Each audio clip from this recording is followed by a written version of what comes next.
not an attack by Putin on Ukraine in the way that we are told every day. This started in 1990, February 9th, 1990.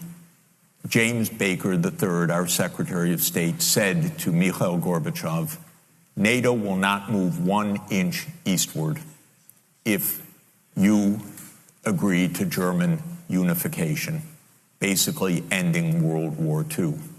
And Gorbachev said, that's very important. Yes, NATO doesn't move, and we agreed to German unification. The U.S. then cheated on this, already starting in 1994, when Clinton signed off on basically a plan to expand NATO all the way to Ukraine. This is when the so-called neocons took power, and Clinton was the first agent of this. And the expansion of NATO started in 1999 with Poland, Hungary, and Czech Republic. At that point, Russia didn't much care. There was no border other than with the Königsberg, but other than that, there was no direct threat. Then the U.S. led the bombing of Serbia in 1999. That was bad, by the way, because that was a use of NATO to bomb a European capital, Belgrade, 78 straight days to break the country apart. The Russians didn't like that very much. But Putin became president, they swallowed it, they complained, but even Putin started out pro-European, pro-American, actually asked maybe we should join NATO when there was still the idea of some kind of mutually respectful relationship. Then 9/11 came, then came Afghanistan, and the Russians said, yeah, we'll support you, we understand, to root out terror. But then came 2 other decisive actions. In 2002, the United States unilaterally walked out of the anti-ballistic missile treaty. This was probably the most decisive event, never discussed in this context. But what it did was trigger the U.S. putting in missile systems in Eastern Europe that Russia views as a dire, direct threat to national security by making possible a decapitation strike of missiles that are a few minutes away from Moscow. And we put in 2 Aegis missile systems. We say it's defense. Russia says, how do we know it's not Tomahawk nuclear-tipped missiles in your silos? You've told us we have nothing to do with this. And so we walked out of the ABM treaty unilaterally in 2002. And then in 2003, we invaded Iraq on completely phony pretenses, as I've explained. In 2004-05, we engaged in a soft regime change operation in Ukraine, the so-called First Color Revolution. It put in office somebody that I knew and I was friends with, and am kind of distantly friends with President Yushchenko, because I was an advisor to the Ukrainian government in 1993, 94, 95. And then the U.S. had its dirty hands in this. It should not meddle in other countries' elections. But in 2009, Yanukovych won the election, and he became president in 2010 on the basis of neutrality for Ukraine. That calmed things down because the U.S. was pushing NATO, but the people of Ukraine on the opinion polls didn't even want to be in NATO. They knew that the country is divided between ethnic Ukrainian, ethnic Russian. What do we want with this? We want to stay away from your problems. So in February 22nd, 2014, the United States participated actively in the overthrow of Yanukovych. A typical U.S. regime change operation, have no doubt about it. And the Russians did us a favor. They intercepted a really ugly call between Victoria Nuland, my colleague at Columbia University now, and if you know her name and what she's done, have sympathy for me. Really. Between her and the U.S. ambassador to Ukraine, Jeffrey, who's a senior State Department official till today. And they talked about regime change. They said, who's going to be the next government? Why don't we pick this one? No, Klitschko shouldn't go in. It should be Yatsenyuk. Yes, it was Yatsenyuk, and we'll get the big guy, Biden, to come in and do an attaboy, they say, pat him on the back. It's great. So they made the new government. And I happened to be invited to go there soon after that, not knowing any of the background. And then some of it was, in a very ugly way, explained to me after I arrived, how the U.S. had participated in this. All of this is to say, the U.S. then said, okay, now NATO's really going to enlarge. And Putin kept saying, stop. You promised no NATO enlargement. It's been, by the way, I forgot to mention, in 2004, Estonia, Latvia, Lithuania, Bulgaria, Romania, Slovakia, Slovenia, 7 more countries in the not 1 inch eastward. And then, okay, it's a long story, but the U.S. kept rejecting the basic idea, don't expand NATO to Russia's border in a context where we're putting in goddamn missile systems after breaking a treaty. 2019, we walked out of the Intermediate Nuclear Force Treaty. In 2017, we walked out of the JCPOA, the treaty with Iran. This is the partner. This is the trust building. In other words, it's completely reckless U.S. foreign policy. On December 15, 2021, Putin put on the table a draft Russia-U.S. security agreement. You can find it online. The basis of it is no NATO enlargement. I called the White House that next week after that, begging them, take the negotiations. Putin's offered something, avoid this war. Oh, Jeff, there's not going to be a war.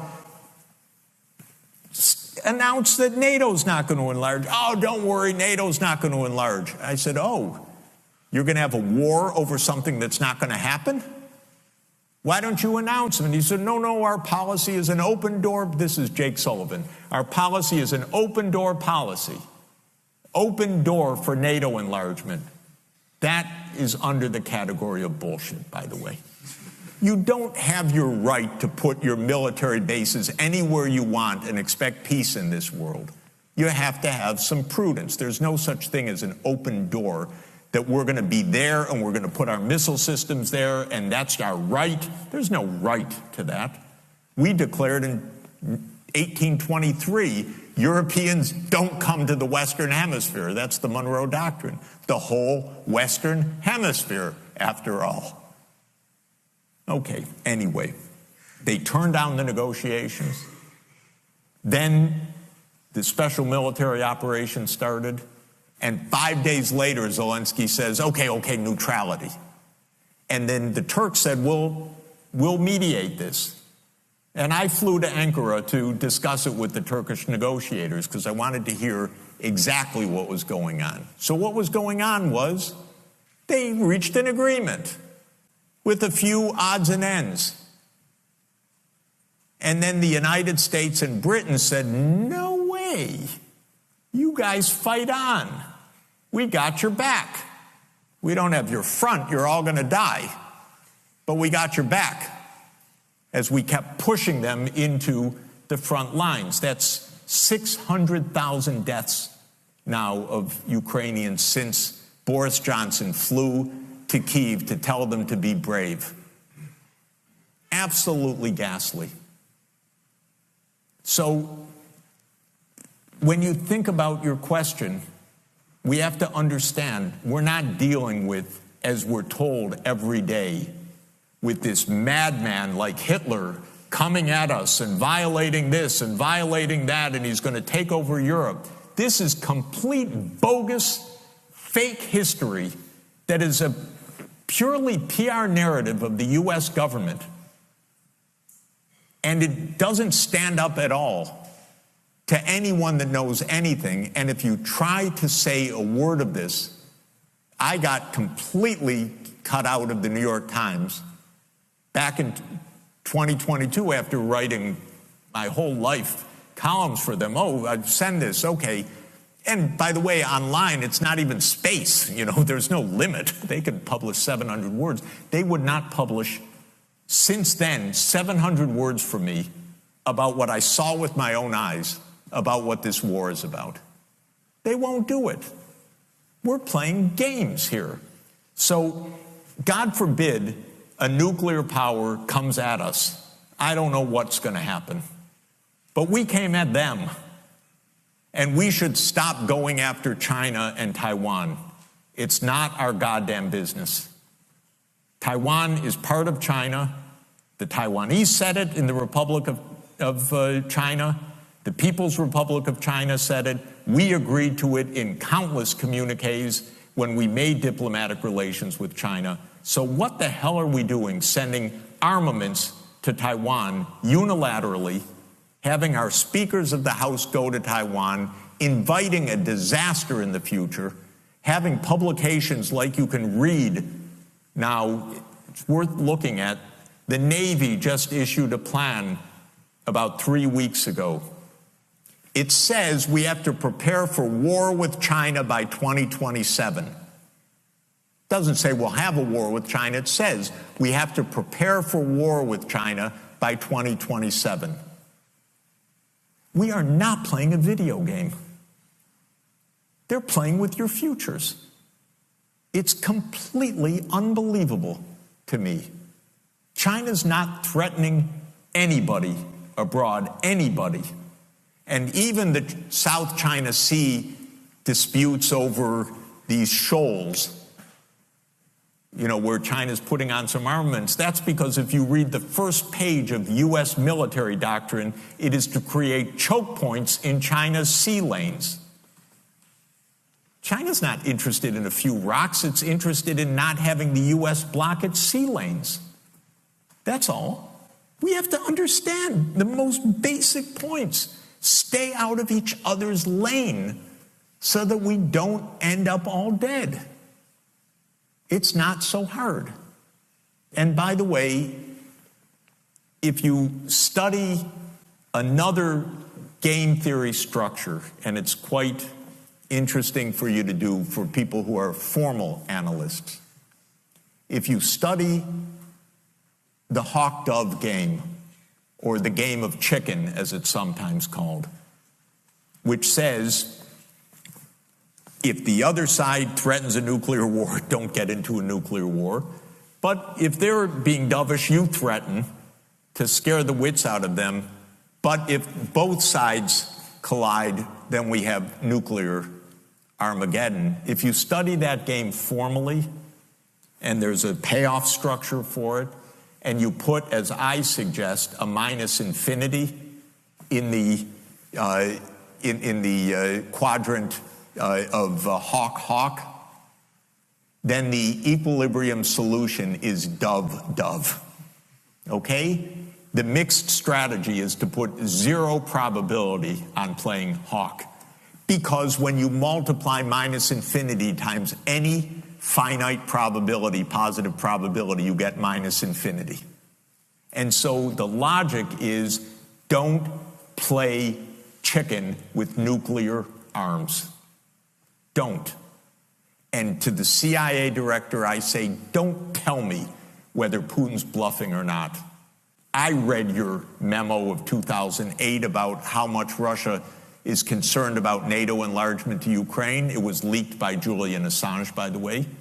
The same guy who's our CIA director was U.S. ambassador to Russia then in 2008. He wrote a memo called Niet Means Niet, which explained how it's not just Putin, it's the whole Russian political class against having NATO in Ukraine. And then he tells us now, don't worry about it. Because they're playing games with you and me. And I really resent it. So if we someday face this catastrophe that you're presenting, there won't be a good answer, by the way. President Kennedy, incidentally, in the middle of the Cuban Missile Crisis, made a side remark. He said, I'd rather have my daughter be red than dead, when the bumper sticker slogan was "better dead than red." And he said it the opposite. You know, he's a human being. He's a wonderful human being. And so I don't know what the answer to the question is. God forbid, but we're not in that situation right now. And the way to get out of that situation is not only to stay out of each other's red lines, but also to disarm. We've got to get back